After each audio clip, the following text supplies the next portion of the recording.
As you know, we are going through the book of Revelation, and the scene is heaven.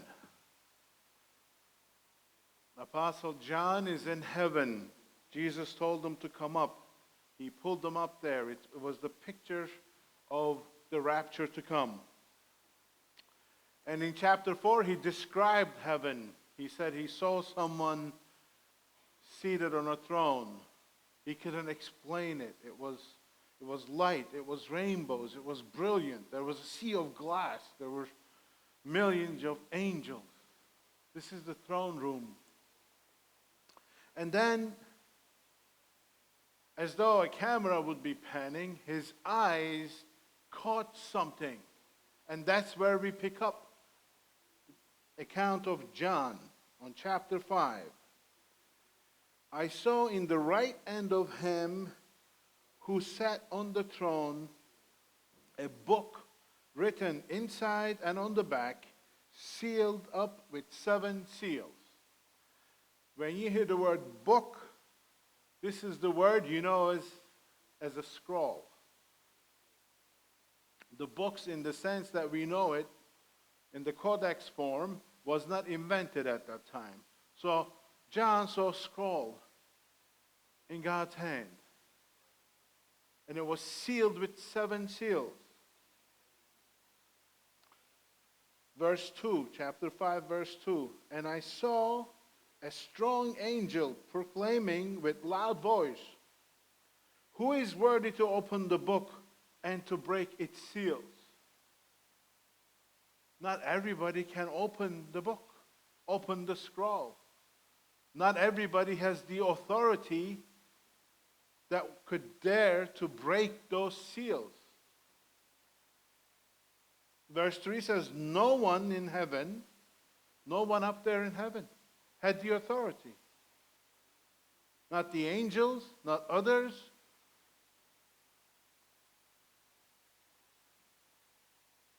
Nor on earth or under the earth.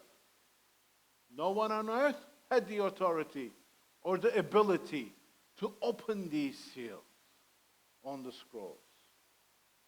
Then I began to weep greatly, because no one was found worthy to open the book or to look in it.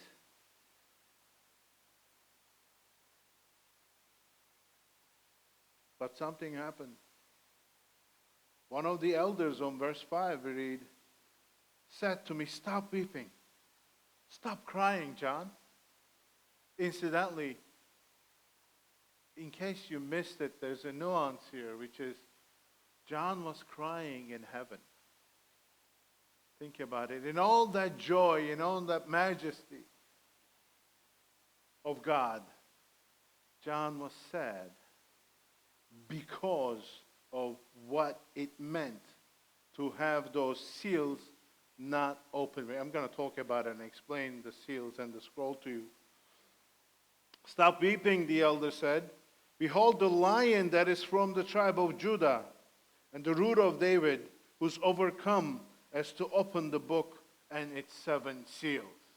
So we are not without hope, the elder is saying. Somebody is able to open the seals. Now, what is the big deal with the seals and the scroll? What does that all mean? Let's talk about that. We're going to go through some different verses. I have them printed in front here, but I will tell you as we go along. You know, in the beginning, God created the earth. And then he created Adam and Eve. And then, what did he do? He gave it to them. He gave earth to Adam. You will read in Genesis 1:26. Then God said, "Let us make man in our image, according to our likeness, and let them rule over the fish of the sea, and over the birds of the sky, and over the cattle, and over all the earth." Let them rule over all the earth. Over every creeping thing that is creeping on the earth. In essence, God gave Adam and Eve the title deed of earth. He said, here it is. It's yours. Rule over it. But something happened. Adam and Eve disobeyed God, and then they obeyed Satan. It's a twofold movement here. They obeyed Satan, they disobeyed God.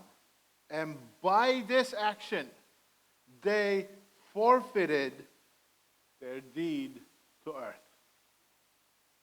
What am I saying?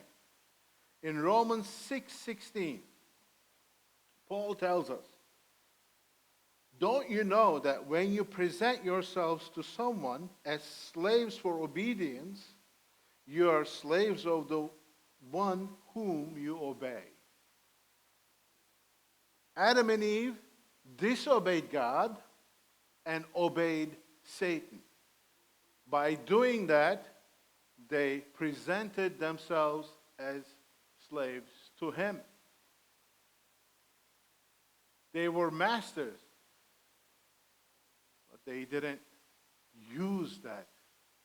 They were blessed and protected, but they didn't understand it. They believed in the big lie. You can be your own God and everything will be great. By tricking Adam and Eve, Satan obtained earth from them. Now, Satan is the ruler of this earth, according to the Bible. 2 Corinthians 4:4. This is Apostle Paul, in whose case the God of this world has blinded the minds of the unbelieving, that they might not see the light of the gospel and the glory of Christ, who is the image of God. Who blinded the people? Who blinded the eyes of the unbelieving? The God of this world. It's not God the Father, the Son, and the Holy Spirit, but God of this world, small g. Who is that? That's Satan. In the book of John, chapter 14, verse 30, Jesus himself says, I will not speak much more with you, for the ruler of the world is coming, and he has no part in me. Jesus himself called Satan the ruler of this world.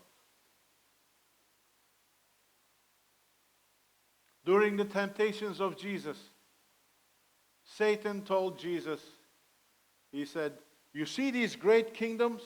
Worship me, and I will give them all to you, because they're given to me. Satan said this to Jesus. Did Jesus say, no, they're not given to you? No, he did not disagree.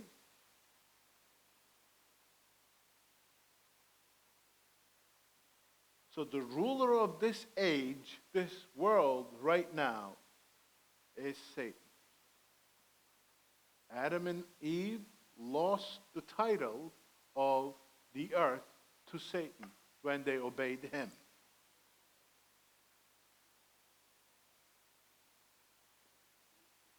Incidentally, in the insurance industry, Arsen is probably familiar with it, just translating to Turkish right now, there is a category called acts of God. Tornadoes and stuff like that. They should actually be called acts of Satan, because he's ruling the earth right now. And one of the other names for Satan is the destroyer. In Revelation chapter 9, verse 11, we are told their king is the angel from the bottomless pit. That's hell. His name is in Hebrew Abaddon, and in Greek Apollyon. In both languages, it means the destroyer. He is here to destroy. He is here to destroy the earth. He is here to destroy mostly you and me, all of us. As we all know, we are all born sinners. As we all know that none of us are worthy to be with the Lord in heaven, because we all fall short. We're all incomplete in some way. As you know, God's standard is what? Perfection. He wants perfection. If I'm not perfect, I cannot be next to God. I need to be perfectly sinless. Is anybody here perfectly sinless? Nobody. Nobody ever was. Nobody ever will be. So, if for me to be with God in eternity, I need to be perfectly sinless. And none of us ever were and ever will be. What are we going to do? And that's why John is crying. Nobody can attain that promise. That's why he's weeping in heaven, where there are no tears. Because he knows what it means if nobody is able to open those seals. Now, what is this seal business, scroll? The scroll is the title deed to earth that Adam lost to Satan. Now, in the book of Revelation, Jesus is showing Apostle John that there is only one person who is able, who has the authority and the capability to get that scroll, that title deed. And this is a picture that will be very familiar to the first century Jews and Christians and everybody that lived in that era. Because the title deeds were scrolls that were written and sealed like that. If you want to see an example of it, this real estate transaction, you can turn to Jeremiah chapter 32. Jeremiah chapter 32, I believe it's verse 9. Yes, verse 9 to 12. Now, here's the background. Jeremiah is a prophet, Old Testament prophet. And through Jeremiah, God told the Israelites, because of your disobedience, because of your sinfulness, God is going to punish you. You will be in war, and your enemies will take over you, and Nebuchadnezzar is going to come and take you into captivity for 70 years. But, God said, after 70 years are complete, God is going to bring you back to your land. In order to prove this point, God told Jeremiah this. Jeremiah 32 verse 9. I bought the field which was at Anatot from Hanamel, my uncle's son, in other words, his cousin. And I weighed out silver for him, 17 shekels of silver. I signed and sealed the deed and witnessed it in front of witnesses and weighed out the silver in front of them. Then I took the deed of purchase, bought the sealed copy containing the terms and conditions and the open copy. And I gave the deed of purchase to Baruch the son of Neriah, the son of Messiah, in the sight of Hananel, my uncle's son, and in the sight of the witnesses who signed the deed of purchase before all the Jews who were sitting in the courtyard of the guard. Jeremiah is buying this field in front of all the witnesses. And the deed is written and rolled up, the scroll, and sealed. And it was kept for safekeeping, so that 70 years later, Jeremiah is not going to be around, but one of his descendants is going to grab this deed and go in front of the authorities and say, when they come back into Israel, this is my field, here's my deed, signed and sealed. That was the proof. Now, coming back to Revelation, since this is the deed for the earth, nobody who was able to receive and open the seal, there was no hope, but there was one who was. Then I saw between the throne, verse 6 of chapter 5 of Revelation, with the four living creatures and the elders, a lamb standing as if slain. The word lamb here in the original Greek is very little lamb. But he was already killed. It was in front, in the middle of the throne, right there with God, with the 24 elders, you remember from last week, and all the angels around.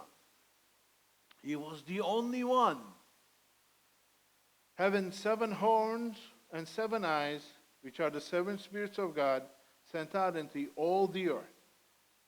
And he came and took the book out of the right hand of him who had it, or who sat on the throne. And when he had taken the book, the 4 living creatures and the 24 elders fell down before the Lamb. Who's the Lamb? Jesus. They fell down before the Lamb, each one holding a harp and the golden bowls of incense, which are the prayers of saints. Harp signifies the music in heaven. Bowls of incense, it says prayers of the saints. Some commentators say that these are the unanswered prayers of the saints who's been prayed, but they will be fulfilled in heaven. In some churches, you might see incense. It signifies prayer all the time. That comes from a tradition from the Old Testament.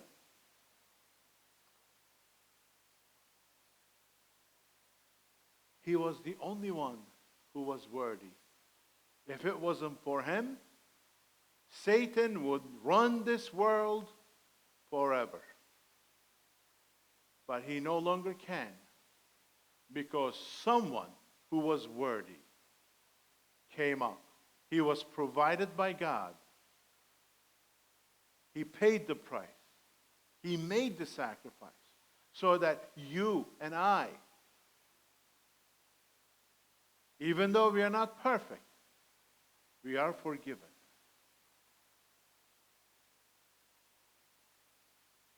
Have a living hope in heaven to be with him in eternity, which was his original design. So I want to close with what the verse reads of what they were singing in heaven, these 24 elders, these creatures that are in heaven in front of the throne of God. They sang a new song. God is a God of new things. New beginnings, new songs, new heavens and new earth. And when we come to him, a new life. Not only on earth, also in heaven. This is what they sang. Worthy are you to take the book, to break its seals, for you were slain and purchased for God with your blood men from every tribe and every tongue and people in every nation. You made them to be kingdom of priests to your God, and they will reign upon the earth forever.